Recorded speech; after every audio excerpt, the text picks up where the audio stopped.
Hi, friends. Hello, the world. Welcome back to this episode of Complaint Free Life. And with you, your host, Sailor Moon.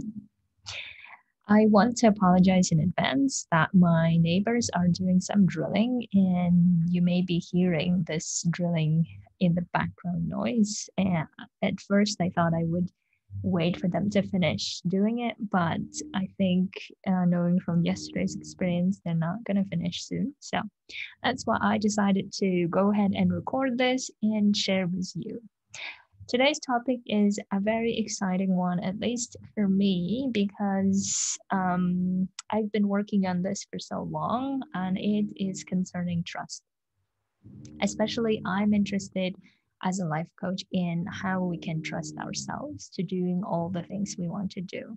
So, my question is trust, whether it's earned or created. Now, before I go dive into talking about this question, I would like to ask several questions to prompt you to think about it for yourself. First, what are the things you would be doing if you trusted yourself unconditionally?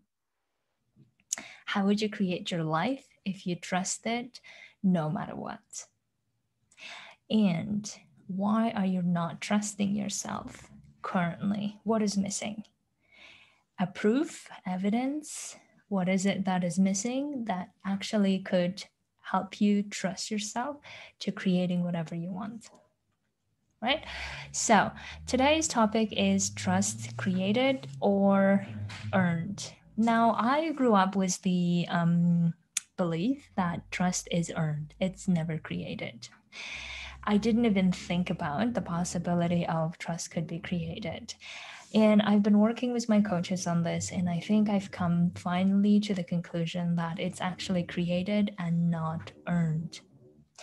Now, let me go through with you as to why that is and consequences of thinking when trust is earned and why it might not be really serving us, and also suggest you some solutions.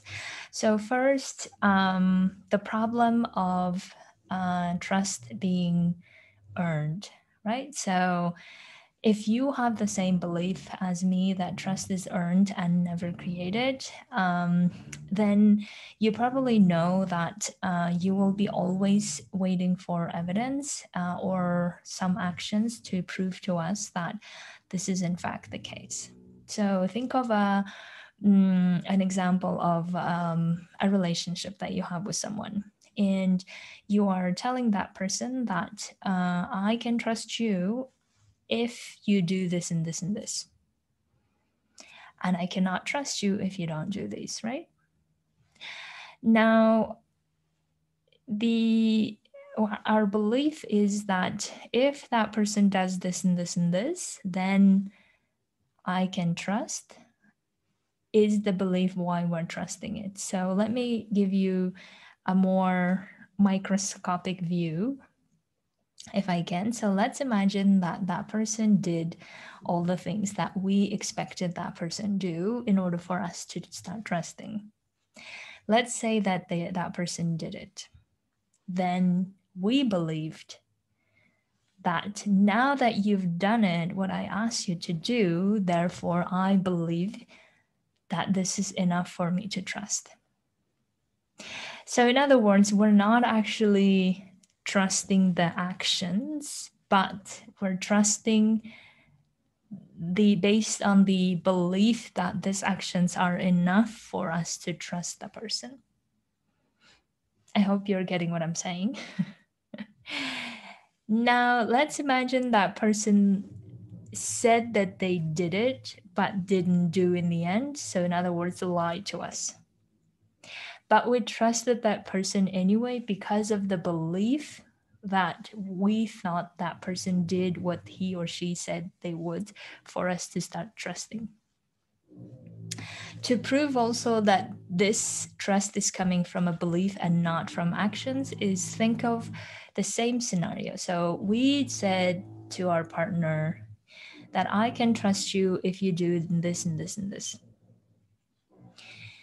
Someone else might look at our situation and say, but you don't need those actions. All you need is this for you to start trusting.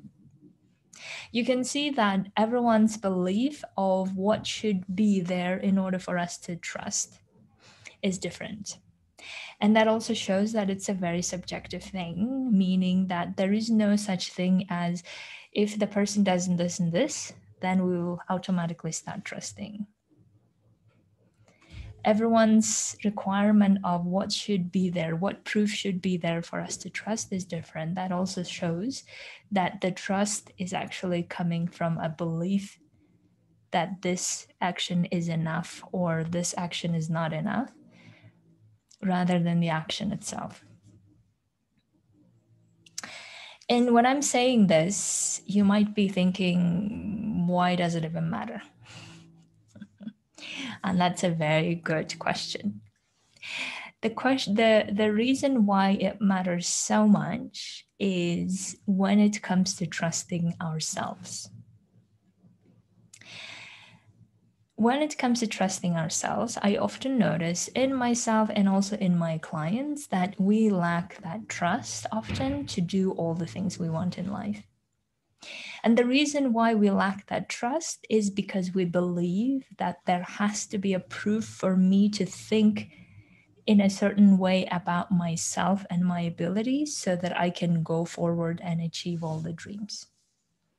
In other words, we think that unless I am intelligent enough, unless I'm smart enough, unless I am capable enough, unless I'm courageous enough, whatever the case is, unless I have evidence for that, I can't really trust myself, and therefore I don't go to do things that I want to do in life.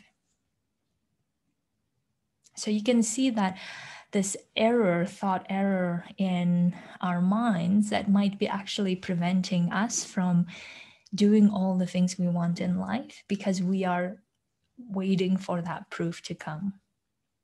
And the problem is that that proof may never come because our brains can only produce evidence for things that it believes to be true. So if we don't believe that we're courageous enough, if we don't believe we're smart enough, capable enough, we will unlikely to produce that evidence. So then it becomes a vicious circle. It becomes a vicious circle of us waiting for the proof to come, and it never comes because we're not trusting ourselves enough to create that evidence. I hope I didn't lose you in the conversation, and I hope you are following me. Now, the same goes for building relationship, trusting relationship with other people. We often may not want to start relationship because we don't trust that person. And the reason why we don't trust that person because we are expecting or we're believing that that person should prove this and this and this for me to start trusting. And imagine how many relationships, how many wonderful relationships we could enter into if we only had trust. And the reason why we're not entering into those relationships is because we're again waiting for that proof to come. And this way, we never know what could come out of those relationships. But we decide instead to go against that relationship. Now, when I'm saying this, you might be asking questions like, well, Asel, but we have to find proof before trusting because otherwise we may get hurt. We may get disappointed. That's true. But if you trusted yourself so much, you would also know your ability to process that emotion.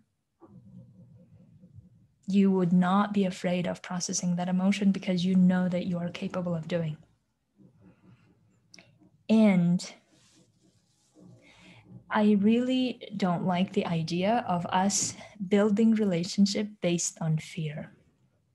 Meaning that I can only trust you if you prove this to me. Otherwise, I don't. For me, is coming out of fear. Fear of I can't trust you, build relationships unless you prove it to me.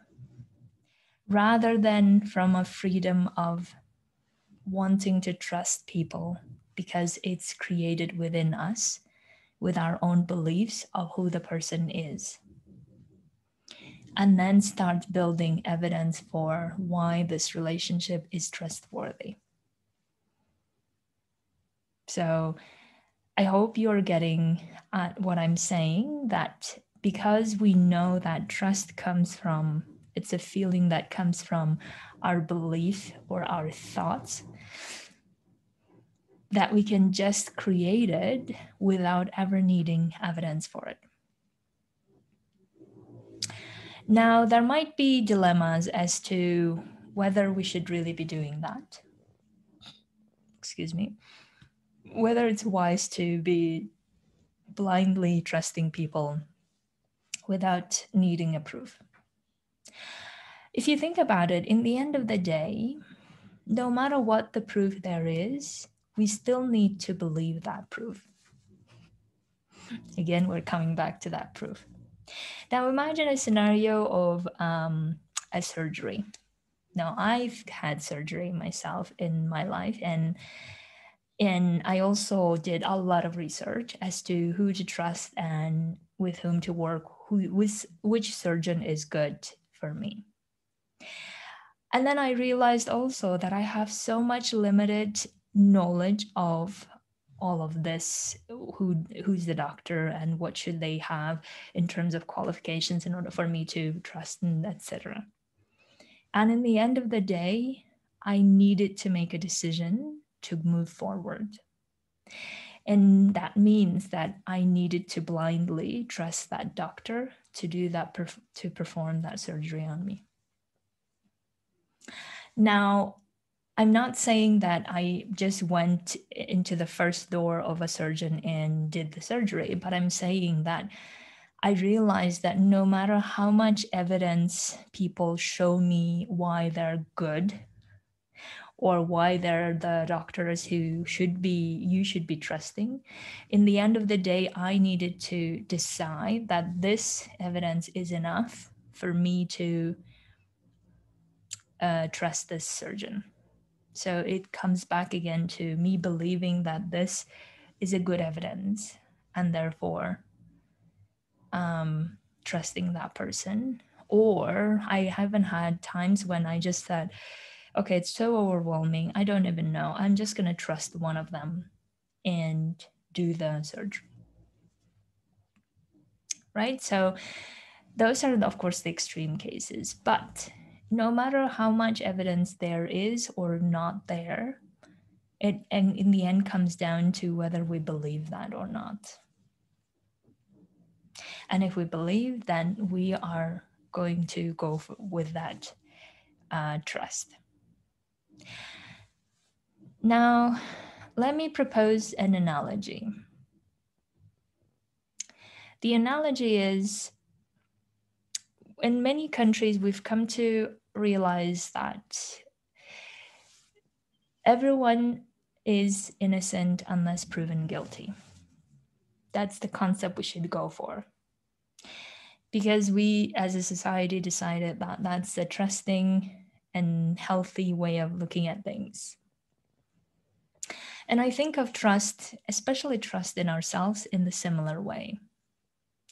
Let us trust ourselves by default unless proven otherwise. Especially when it comes to our own individual trust in ourselves. Fine, if your brain is too busy arguing with me saying that no, we cannot trust other people unless they prove it to us that they're worthy of our trust. Even though I'm not saying that you should just blindly trust everyone on the street who's passing by, because that would be against our evolution, right? Because our brains are not good at accepting unknown. So therefore, I'm suggesting that you could actually trust and build relationship without even proving or without having proof for it with other people that you know.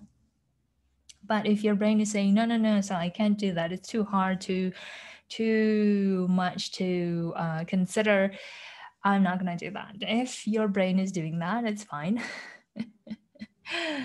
I understand. But let us at least from this video come to a peace and understanding of we could actually trust ourselves without the proof if we wanted to. Using the same analogy as before. So imagine that we were always considered, all of us were considered criminals unless proven otherwise. Imagine how burdensome that life would be. I mean, forget about getting a job anywhere, because we would always be trying to prove that we're not criminals, right? Now, think of how much of that happening when it comes to trust in ourselves. That we're actually using that same analogy of we're not trusting ourselves unless there's a proof that we can trust ourselves. And also now you probably realize when I showed the analogy is how burdensome it is not to trust ourselves unless there's a proof, right? If you don't believe me, you can check with yourself. Or many of you probably know this feeling of what it is like to live with yourself when you don't trust yourself. Let me show you some of the consequences of how it is like when you don't trust and when you always need proof why and how you can trust. The consequence of that belief is that, yes, on the positive side, maybe we will be safe, meaning that we will not be hanging out with strangers that we don't know, or we don't just blindly trust other people. Yes, maybe that will lead us to safety, granted. Maybe will also allow us to brainstorm different ideas before getting into that relationship and wanting to see some proof. Okay, I can see might be benefits, but look at the negatives of that belief. Negatives of believing that we need proof before trusting, right?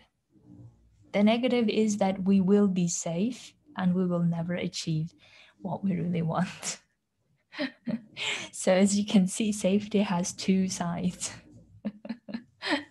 In other words, if we're not believing ourselves or if we're not trusting ourselves, unless there's a proof, then we will always be safe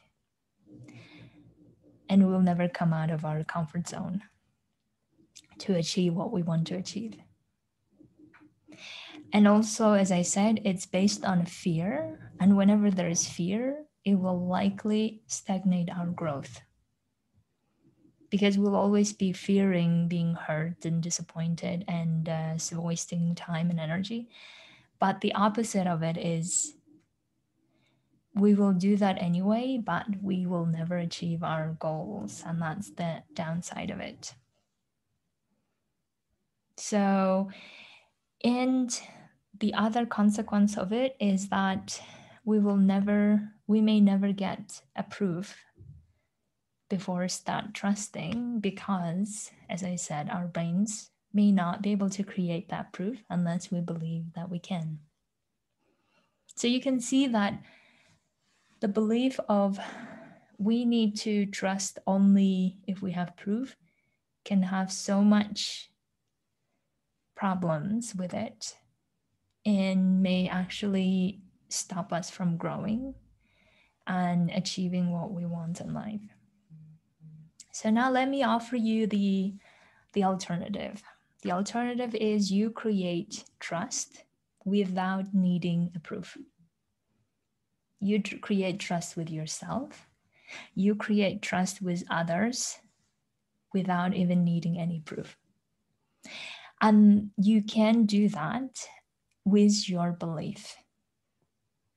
And that belief is I can trust myself to do whatever I want, and then probably trust the feeling comes. Or the same way I can trust this person to be in a relationship without needing a proof. Actually, other way around. I create trust to build this relationship and then start proving why it's an amazing relationship. The same goes with ourselves. I I start, or I trust myself, or I believe in myself, and that probably creates trust. And then from that trust of feeling, start doing all these actions to show and prove why and how you trust yourself. Right? And this way, you could actually have also a amazing side effect of when you know what this trust feels like. When you know that this trust feels like even when you don't need evidence for it, because you can feel it. And once you know it, you will also let other people create their own trust in themselves. And that way, you are likely to create more amazing relationships because you have the belief and the trust to be acting, to knowing that whatever the emotion comes, you are able to process them and then keep growing immensely to achieve what you want. And also, you know that no matter how hard you try to gain others' trust, unless they want to believe in your actions, you will never be able to gain their trust. So that's why you will let others believe in whatever they want to believe. But you are more busy, or rather, you are focused on more trusting you and trusting others in doing the right things and getting all the things done for achieving that amazing life. Okay, my friends, I hope that you will consider all of this and you will also let me know in case you want to work on this trust in yourself, because my message here is you can and you are always able to trust yourself without any proof if you wanted to. And I really hope that you will use that ability to do that and achieve amazing results for your life. So thank you so much, and talk to you next Friday. Bye-bye.